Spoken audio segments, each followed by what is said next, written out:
ಈ ಹಿಂದಿನ ಒಂದು ಸ್ಟೇಟ್ಮೆಂಟ್ ಅಲ್ಲಿ ಆರ್ ಅಶೋಕ್ ಅವರು ಹೇಳ್ತಾ ಇದ್ರು ಡಿಕೆ ಶಿವಕುಮಾರ್ ಡಿಕೆಯ ಸ್ಟೇಟ್ಮೆಂಟ್ ಅಥವಾ ಡಿಕೆ ನಿರ್ಧಾರದ ಮೇಲೆ ನಿಮ್ಮ ಸರ್ಕಾರ ನಿಂತಿದೆ ಅಂತ ಹೇಳಿ.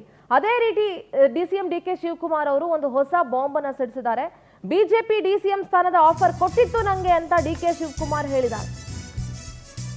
ಬಿಜೆಪಿ ಸೇರಿದ್ರೆ ಈಗಲೂ ನಾನೇ ಸಿಎಂ ಆಗಿರ್ತಾ ಇದ್ದೆ ಅಂತ ಡಿಕೆ ಶಿವಕುಮಾರ್ ಹೊಸ ಬಾಂಬ್ ಸಿಡಿಸಿದ್ದಾರೆ. ಆದ್ರೆ ಪಕ್ಷ ನಿಷ್ಠೆಯ ಜೊತೆ ರಾಜಿ ಮಾಡ್ಕೊಂಡಿಲ್ಲ ನಾನು ಅಂತ ಡಿಸಿಎಂ ಮಾತಾಡಿದ್ರು. 2018-19 ಸಮ್ಮಿಶ್ರ ಸರ್ಕಾರದ ವೇಳೆ ಬಿಜೆಪಿ ನನಗೆ ಆಫರ್ ಕೊಟ್ಟಿತ್ತು. ಆಗ ಕಾಂಗ್ರೆಸ್ ಜೆಡಿಎಸ್ ಸರ್ಕಾರದಲ್ಲಿ 10 ಜನ ರಿಸೈನ್ ಮಾಡೋದಕ್ಕೆ ಮುಂದಾಗಿದ್ರು. ಅವರನ್ನ ವಾಪಸ್ ಕರ್ಕೊಂಡು ಬಂದಿದ್ದಕ್ಕೆ ದೆಹಲಿಯಿಂದ ಫೋನ್ ಬಂದಿತ್ತು. ಜೈಲಿಗೆ ಹೋಗ್ತೀರಾ ಡಿಸಿಎಂ ಆಗ್ತೀರಾ ಅಂತ ಒಬ್ಬ ಅಧಿಕಾರಿ ಕೇಳಿದ್ದ ನನಗೆ. ಬಿಜೆಪಿ ಸೇರ್ಪಡೆಗೆ ಒಪ್ಪದೇ ಇದ್ದ ಮೇಲೆ ನನ್ನನ್ನು ಜೈಲಿಗೆ ಹಾಕಿದ್ದಾಗಿ ಡಿಸಿಎಂ ಹೇಳಿಕೆಯನ್ನ ಕೊಟ್ಟಿದ್ದಾರೆ. ಐ ಥಿಂಕ್ ಅಶೋಕ್ ಅವರ ಸ್ಟೇಟ್ಮೆಂಟ್ ಡಿಕೆ ನಿರ್ಧಾರದ ಮೇಲೆ ಸರ್ಕಾರ ನಿಂತಿದೆ ಅಂತ ಏನ್ ಹೇಳಿದ್ರಲ್ಲ ಅದು ಭಾಗಶಃ ನಿಜ ಅಂತ ಅನ್ಸುತ್ತೆ. ಡಿಕೆ ಶಿವಕುಮಾರ್ ಏನ್ ಮಾತಾಡಿದ್ರು ಕೇಳಿಸ್ಕೊಳ್ಳಿ. ನಪದಲ್ಲಿದೆ ಕೆಲವು ನಮ್ಮ ಸ್ನೇಹಿತರು ಇಲ್ಲಿದ್ದಾರೆ, ಅವ್ರಿಗೆ ಗೊತ್ತು. ಓಡಿ ಓಡಿ ಓಡಿ ಬಂದೆ ಅಸೆಂಬ್ಲಿ ಇಲ್ಲಿ 10 ಜನ ಹೋಗಿ ಸ್ಪೀಕರ್ಗೆ ರೆಸಿಗ್ನೇಷನ್ ಕೊಡಕ್ ಹೋಗಿದ್ರು. ಬಂದೆ ನಾನು ಕನಕಪುರದಲ್ಲಿದ್ದಾಗ. ಬಂದು ಒಂದು 5-6 ಜನ ಶಾಸಕರನ್ನ ವಾಪಸ್ ಕರ್ಕೊಂಡು ಬಂದೆ ನನ್ನ ಕ್ವಾರ್ಟರ್ಸ್ಗೆ. ಕರ್ಕೊಂಡು ಬಂದಾಗ ನನಗೆ ದೆಹಲಿಯಿಂದ ಫೋನ್ ಬಂತು. ಬಿಜೆಪಿಯಿಂದ ಯಾರಿಂದ ಬಂತು ನಾನು ಹೆಸರು ಹೇಳಕ್ ಬೇಡ. ಈಗ ನಾನು ಯಾರೊಬ್ಬ ಇನ್ಕಮ್ ಟ್ಯಾಕ್ಸ್ ಆಡಿಟರ್ ಕೈಲಿ ಫೋನ್ ಮಾಡಿ ಅವ್ರ ಫೋನಿಂದ ನನಗೆ ಮಾತಾಡ್ಸೋದು. ನನ್ನ ತಮ್ಮನೂ ನನ್ನ ಜೊತೆ ಇಲ್ಲಿದ್ದ. ಒಬ್ಬ DG ಇದ್ದ ಇಲ್ಲಿ, ಅವನು ಮಾತಾಡ್ದ. ಹೇಳ್ತಾ ಇದ್ದಾರೆ ಡೆಲ್ಲಿಯಿಂದ ಇನ್ನೊಂದು ಫೋನಲ್ಲಿದ್ದಾನೆ, ನೀವು ಡೆಪ್ಟಿ CM ಆಯ್ತೀರಾ ಇಲ್ಲ ಜೈಲ್ಗೆ ಹೋಗ್ತೀರಾ, ಎರಡರಲ್ಲಿ ಒಂದು ಆಯ್ಕೆ ಮಾಡಬೇಕು, ಅವ್ರನ್ನ ವಾಪಸ್ ಕಳಿಸಿರೋ ಅಂತೇಳಿ. ಸೊ ನಾನು ನನ್ನ ತಮ್ಮ ಇದ್ದು ಏನ್ ಮಾಡ್ತೀರಿ, ಪಕ್ಷದ ನಿಷ್ಠೆ.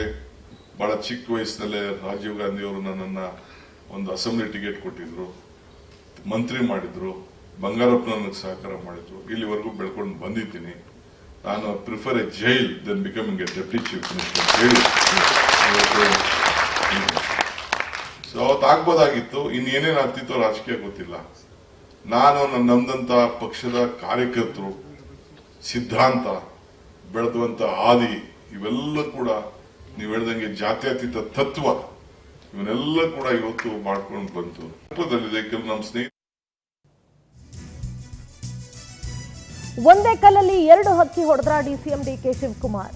ನಾಯಕತ್ವ ಬದಲಾವಣೆ ಚರ್ಚೆ ಹೊತ್ತಲ್ಲೇ ಡಿಕೆ ಹೊಸ ಬಾಂಬ್ ಸಿಡಿಸಿದ್ದಾರೆ. ಸ್ಫೋಟಕ ಹೇಳಿಕೆ ನೀಡಿರೋದ್ರ ಹಿಂದೆ ಡಿಕೆಶಿಯ 2 ತಂತ್ರಗಳಿದ್ದಾವೆ. ಒಂದು ಪಕ್ಷ ನಿಷ್ಠೆ ಬಗ್ಗೆ ಹೈಕಮಾಂಡ್ಗೆ ಮೆಸೇಜ್ ಕೊಡೋದು, ಮತ್ತೊಂದು ಜೈಲಿಗೆ ಹೋಗಿದ್ರ ಹಿಂದೆ ಷಡ್ಯಂತ್ರ ಇದೆ ಅಂತ ತಿಳಿಸೋದು. ಡಿಸಿಎಂ ಡಿಕೆ ಶಿವಕುಮಾರ್ ಸ್ಫೋಟಕ ಮಾತಿನಿಂದ ಸಂಚಲನ ಸೃಷ್ಟಿಯಾಗಿದೆ. ಜೈಲು ವಾಸ ತಮ್ಮ ನಾಯಕತ್ವಕ್ಕೆ ಅಡ್ಡಿ ಆಗಬಾರ್ದು ಅನ್ನೋ ಹೇಳಿಕೆನಾ ಇದು?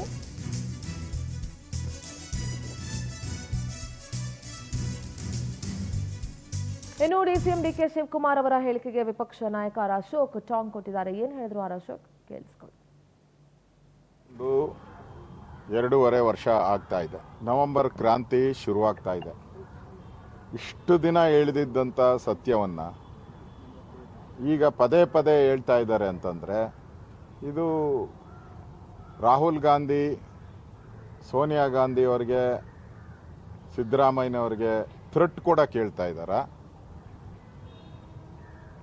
ಇಲ್ಲ ನಿಜ ಆಗಿದ್ರೆ ಸತ್ಯವನ್ನು ಹೊರ ಬಿಚ್ಚಬೇಕವರು. ಯಾರು ಫೋನ್ ಮಾಡಿದ್ರು, ಎಷ್ಟು ಗಂಟೆಗೆ ಫೋನ್ ಮಾಡಿದ್ರು, ಯಾವ ನಂಬರಿಂದ ಫೋನ್ ಮಾಡಿದ್ರು, ಯಾಕೆ ಮಾಡಿದ್ರು ಎಲ್ಲ ಹೇಳಬೇಕು.